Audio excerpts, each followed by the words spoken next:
Bom dia.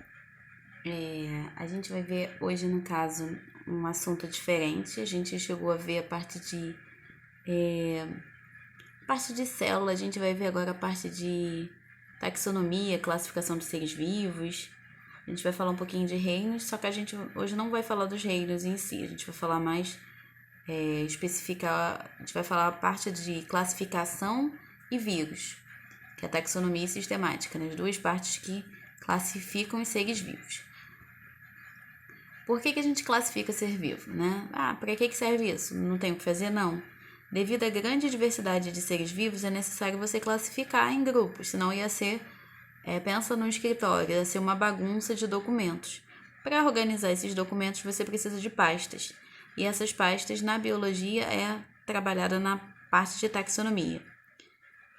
Você teve um desenvolvimento dessa classificação biológica, fechando com as ideias de um botânico, que é o Linneu. Ele tem um nome, como ele é sueco, ele tem um nome estranho, mas no português a gente traduz já para Linneu mesmo, Linneuzinho. E ele conseguiu agrupar os seres vivos com o sistema de classificação deles, que é o mais conhecido. E a gente vai ver isso aonde? Na taxonomia. Então ele conseguiu agrupar com base na organização estrutural, biológica na época. Ele foi o primeiro a dar o pontapé, né? Deu o pontapé inicial, chegando às categorias taxonômicas ou táxons. Como que ele trabalhou isso? A grande divisão de tudo são os reinos.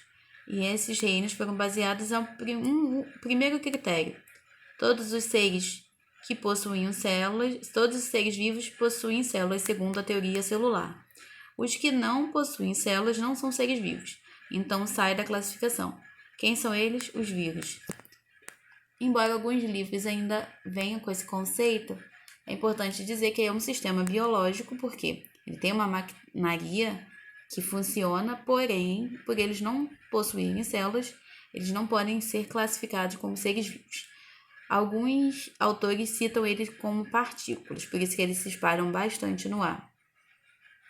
Taxonomia. Nada mais é que a parte de regras e princípios de classificação dos seres vivos.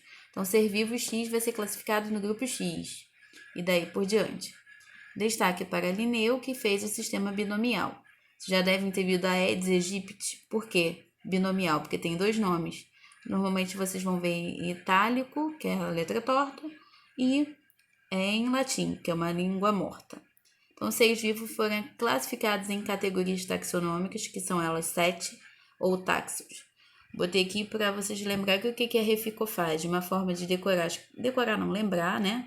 Das categorias taxonômicas, reficofage: reino, filo, classe, ordem, família, gênero e espécie. Por que eu falei que é binomial? Olha o nome aqui, tem quantos nomes? A gente pode chamar cada nome de epíteto. Algumas questões que, se vocês forem testar, epíteto principal, epíteto, enfim, nada mais é que palavras, epíteto. Às vezes o nome a gente não sabe, a gente bloqueia quando a gente lê um nome diferente. Então, quais são as regras do que o Linneu mais ou menos pensou?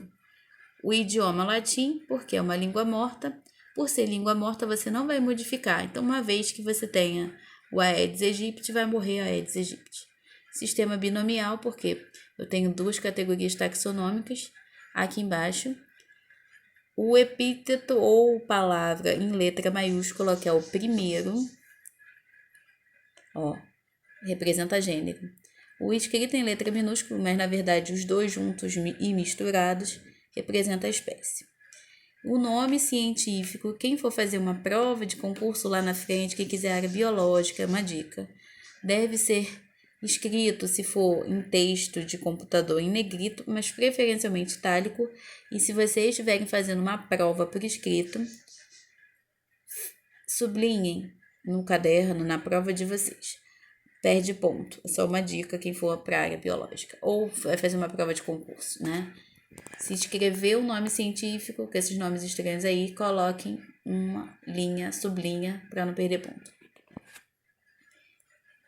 E como eu já falei, a letra maiúscula representa o gênero, os dois juntos, Felis catus, é a espécie no caso do gato que a gente está trabalhando.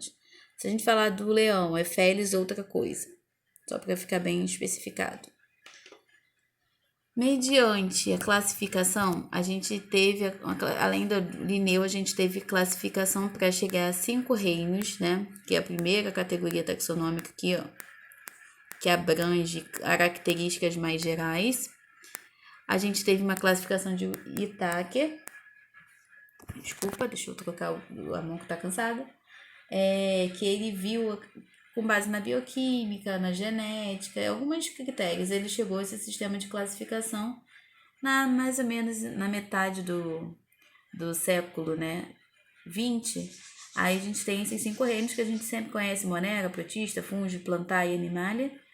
E o Walser, em 1990, começou a estudar biologia molecular. O povo que estuda biologia molecular não bate bem na cabeça, e chegou a 3 domínios. Esses domínios ficam acima dos reinos, que são Arcaia, Bactéria e Eucária. Aqui a gente tem os 3 domínios, né, desse maluco aqui. Então, o sistema mais moderno é do Walser, não sei falar o nome dele, eu acho que é assim que se fala. Eu sempre esqueço, nome em inglês, nome diferente, não vai. Então, 6 reinos, a gente chegou, na verdade são 5 reinos, mas por chegar a esses domínios já temos uma classificação com 6 reinos. Então, eu tenho os 3 domínios que estão acima dos reinos, né?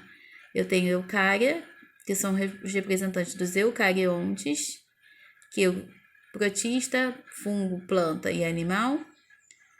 As arqueobactérias são as árqueos, e as eubactérias são as bactérias.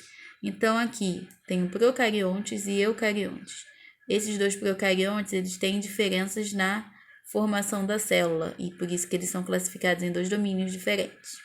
Além disso, as arqueias, elas têm uma certa semelhança com os eucariontes. Então, elas estão no caminho entre a bactéria e os eucariontes. Elas entraram nessa classificação. Antes da entrada dela, a gente tinha 5 reinos, que aqui a gente botaria Monera, né? E não entraria as Arqueo. Só foi uma implementação que o uso não tinha que fazer. Vamos complicar a vida do povo. Então, falando dos reinos, que é o que a gente tem mais afinidade, a gente tem o reino Monera. Aí a gente tem as características aqui de nutrição, número de células. A Monera são autótrofos ou heterótrofos, unicelulares. Procariontes, que é o quê? Não possuem membrana nuclear. Os representantes: bactérias, cianos e as arqueias. Bactérias. Protistas, a gente está vendo que vai evoluindo. Autótrofos se forem as algas, heterótrofos se forem os protozoários. Podem ser uni- ou pluricelulares. A galera daqui para baixo é tudo eucarionte. Quem são os autótrofos? As algas. E os heterótrofos, os protozoários. Fungos são heterótrofos, podem ser uni- ou pluricelulares, têm uma ou várias células. Eucariontes, representantes, como o nome já diz, fungos. Animalia, heterótrofos, ou seja, precisa de outro ser para produzir alimento. Pluricelulares, eucariontes, qualquer animal carnívoro, herbívoro, humano, minhoca, até verme entra nesse reino. Plantae ou vegetae, como tem pigmentos, são autótrofos, produzem seu próprio alimento. Pluricelulares, eucariontes, árvores, flores, e etc. Sistemática. Na sistemática, a gente estuda a relação de parentesco entre os grupos e a evolução dos seres vivos, né? A gente tem grupos mais próximos ou menos próximos. A gente estuda isso como cladrogramas, que são as árvores filogenéticas, e esses negocinhos aqui que são estranhos, a gente consegue estudar. Tem os retos, eu peguei aqui da formação dos hominídeos, né, que são os homens. Aqui a gente começa a base das árvores, começa com os ancestrais comuns e vão abrindo em ramos, né? E esses ramos, eles vão diferenciando cada ser que vai surgindo, eles representam a evolução. É importante lembrar que eu tenho um padrão de relacionamento, né? E aí, o que eu ia falar que eu esqueci? Então, a gente tem grupos com base nessas árvores monofiléticos e parafiléticos.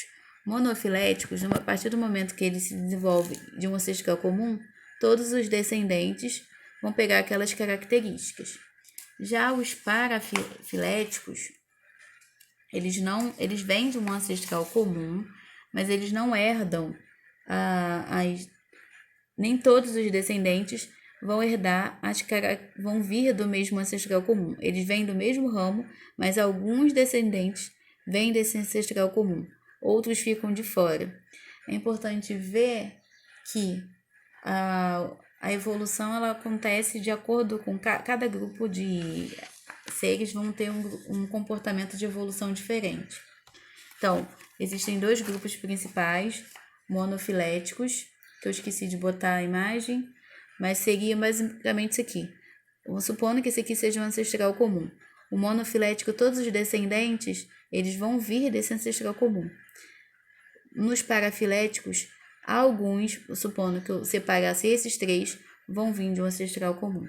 Por esses três virem de um ancestral comum, nem todo mundo que vem para cá vai ter as mesmas características. Vírus. Então, como eu falei, eles não possuem células, eles são acelulares, portanto, eles não são classificados segundo a teoria celular como ser vivo. Então, eles são partículas que funcionam como sistemas biológicos. Por eles não possuírem células, eles são parasitos intracelulares obrigatórios. O que quer dizer tudo isso? Ele precisa de uma célula para sobreviver. Qualquer ser que tenha célula, ele vai atacar. Porque alguns vírus humanos, eles são específicos por espécie. Alguns vírus eles vão atacar uma espécie, um ser vivo diferente, como por exemplo o coronavírus, o novo coronavírus, eles são parasitos de seres humanos porque eles têm uma especificidade. Estrutura básica de um vírus. Eles são formados por uma capa, que é como se fosse uma membrana plasmática, vamos dizer assim, chamada de capsídeo, formado por proteína. E ele possui dentro dele ácido nucleico, que forma um material genético. Alguns são vírus DNA ou alguns são vírus RNA. O vírus do coronavírus é RNA e eles podem ter fita simples ou dupla, ou seja, eu posso ser um DNA de fita simples, se eu fosse um vírus, DNA de fita dupla. Ou RNA de fita simples ou RNA de fita dupla. Mas isso aí quem for fazer virologia, vamos evoluir só para saber que eles têm os dois tipos de material genético e é formado por fora por proteína. Essa estrutura junta é chamada de núcleo capsídeo, porque eu tenho um núcleo com o capsídeo. Só para ficar bem... tem a imagem aqui, pessoa louca. Então, a capsídeo é a capinha de fora, a capa de fora, e o ácido nucleico aqui dentro, parece uma cobra, mas enfim, mas é o ácido nucleico, os dois juntos formam o núcleo capsídeo. Aqui é o vírus nulo. Por que vírus nulo? Porque ele só tem um capsídeo. Se ele possui um envelope, que é como se fosse uma capa extra, ele é chamado de vírus envelopado. Vírus nulo ou não envelopado, porque ele não tem uma capa extra. Como se ele tivesse, vamos supor assim, só de calcinha, sutiã ou cueca, se for menino, e aqui ele tem uma roupa a mais, vírus envelopado. Então, ele tem o núcleo capsídeo sempre com a proteína, sempre ele vai ter isso, e o ácido nucleico, mas em relação ao envelope, ele pode ter ou não. Normalmente, os vírus envelopados dão mais trabalho para sair do corpo, mas é a vida. O vírus do coronavírus, ele é envelopado, por isso que sabão remove ele. Mas eles são mais perturbados em relação a causar doenças mais severas. O vírus se reproduz, embora eles não possuam células, uma vez que eles cheguem numa célula hospedeira, eles conseguem se reproduzir. Existem etapas que ele pode se reproduzir de duas formas, ciclo lisogênico ou ciclo lítico. O lisogênico é meio maquiavélico, mas ele consegue manipular o sistema. E o ciclo lítico já chegando, acaba com tudo e é mais difícil porque ele se reproduz mais rápido. Mas as etapas comuns, uma vez que eles entram, eles precisam, vamos dizer assim, chegar até as células hospedeiras. Ou seja, eles precisam absorver e penetrar. Essas duas fases de absorção e penetração na célula hospedeira é comum nos dois ciclos. Então, eles precisam injetar seu DNA ou material genético, se for RNA, aqui aqui a gente está falando da parede celular da bactéria. Porque, como eu falei, o vírus precisa de um ser vivo. Pode ser bactéria, fungo, planta ou seres humanos. Então, uma vez que ele injeta e o vírus penetra, essas duas etapas são comuns nos ciclos. Ciclo lítico e lisogênico. Vou falar basicamente o seguinte. Uma vez que eles penetraram, o que o vírus vai fazer? Ciclo lítico, ele vai fazer com que uma etapa que ele vai mandar no metabolismo da célula que ele entrou. Ele entrou nessa célula aqui, vou mandar nessa célula e vou fazer com que, para a tua produção que eu vou fazer a minha. Basicamente isso. Ele bota o pé na porta e fala, quem manda agora sou eu. E começa a mandar no metabolismo da célula. Uma vez que ele mandou, quem vai se reproduzir não vai ser mais a célula, vai ser ele. Então, ele começa a se reproduzir, gerando vários vírus. Que aí você vai ter as fases que eu vou explicar mais na frente, a parte de montagem, e aí vai ter vários vírus. Quando chega um limite, a célula comporta um limite X. Tem muito vírus ali dentro, ela não vai conter tanto vírus. Aí, essa célula sofre lise, ruptura, e libera esse monte de vírus na corrente sanguínea. Então, esse aqui já chegando. Ciclo lisogênico. Por sua vez, ele é meio que maquiavélico. No ciclo lisogênico, não vai ter a distribuição da célula. Porém, o vírus, uma vez que ele incorpora seu material genético, ele manipula, coloca seu DNA, seu material genético, e incorpora na célula hospedeira. A célula hospedeira não vai perceber que ele manipulou o sistema e quando ela se reproduz, dividiu uma célula do teu corpo. Essas duas células vão dividir com o vírus, ou seja, é uma forma de ele manipular sem causar tanto estrago. Geralmente são vírus que ficam mais em dormência, em latência. Então eu acho esse aqui mais dissimulado.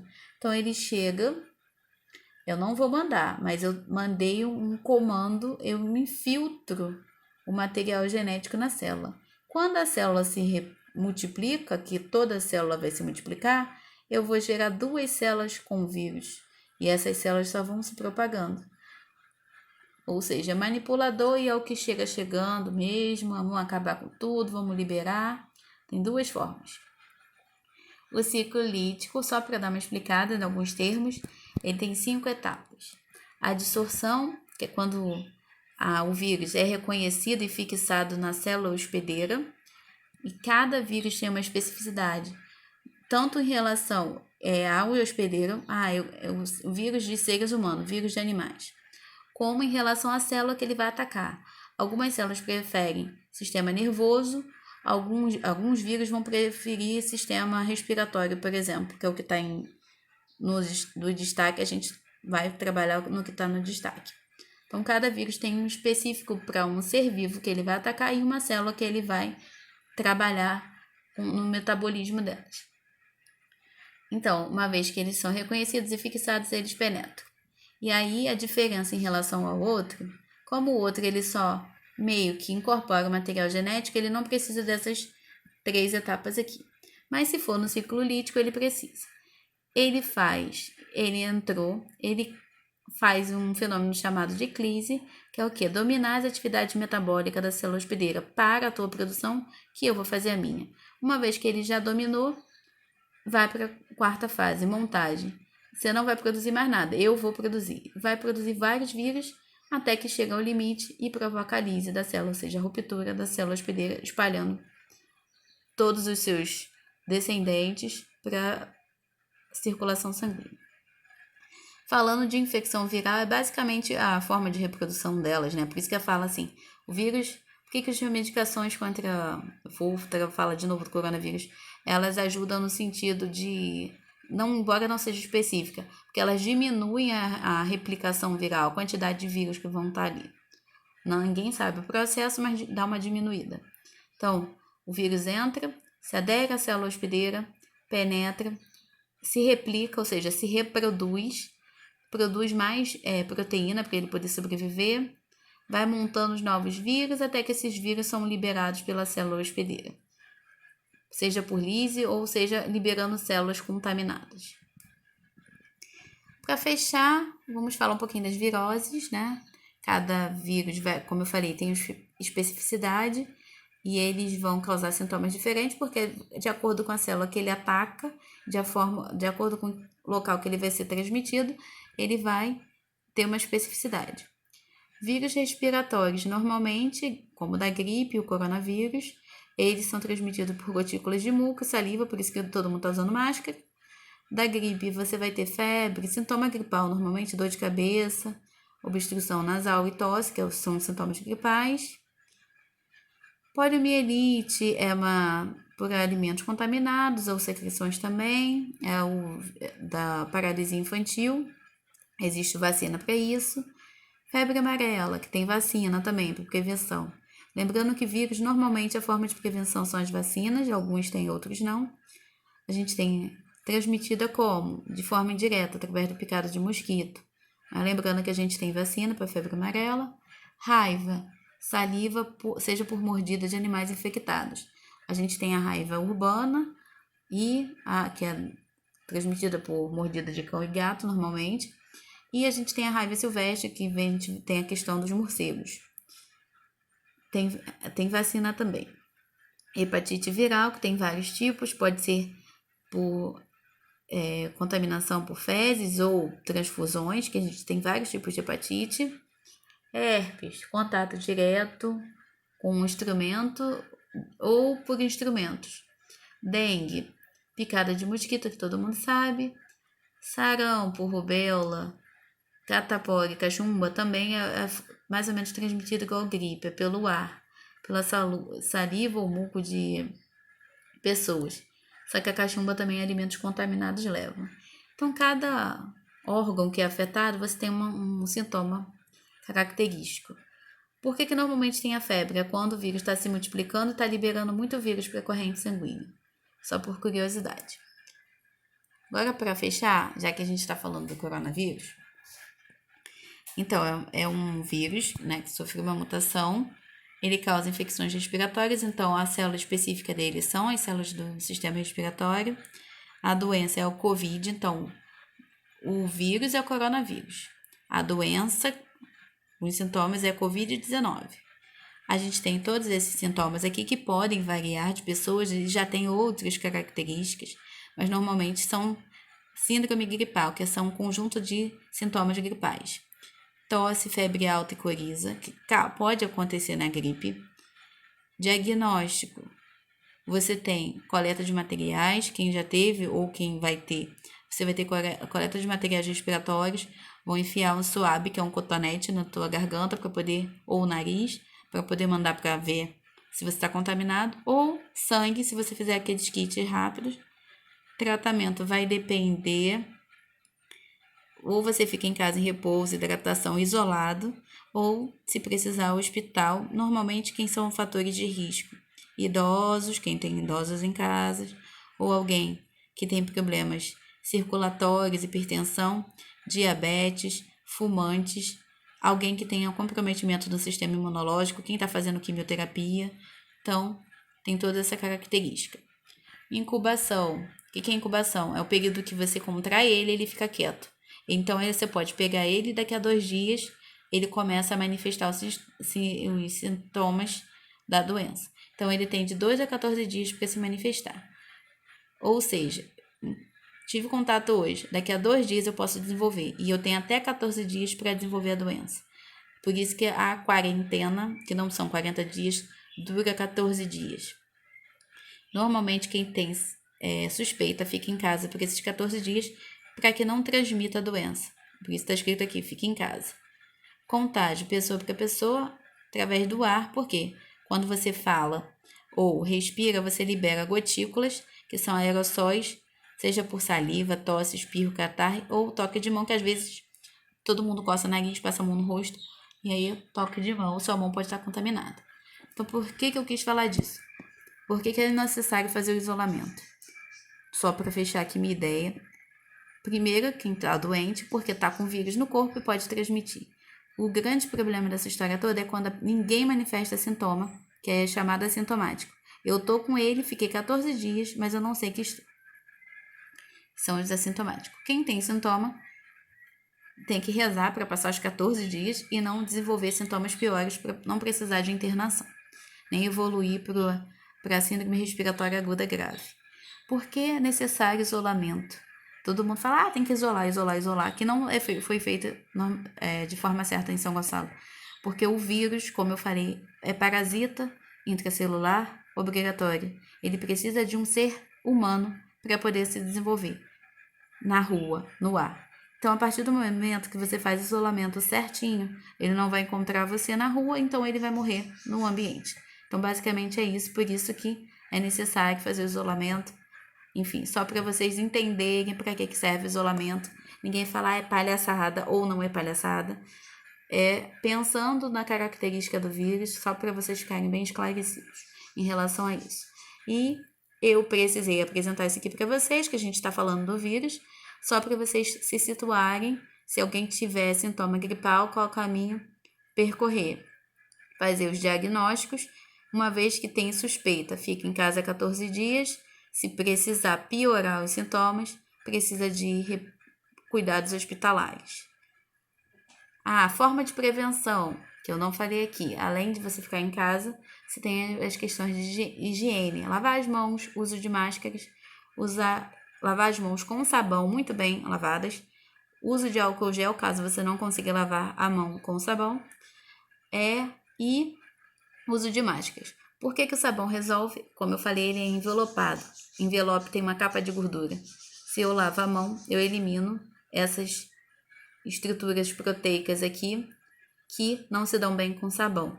Uma vez que eu elimino essas substâncias aqui que não se dão bem com sabão, o vírus morre, porque ele é envelopado. Só por curiosidade. Então, uma boa semana a todos e boa aula para vocês.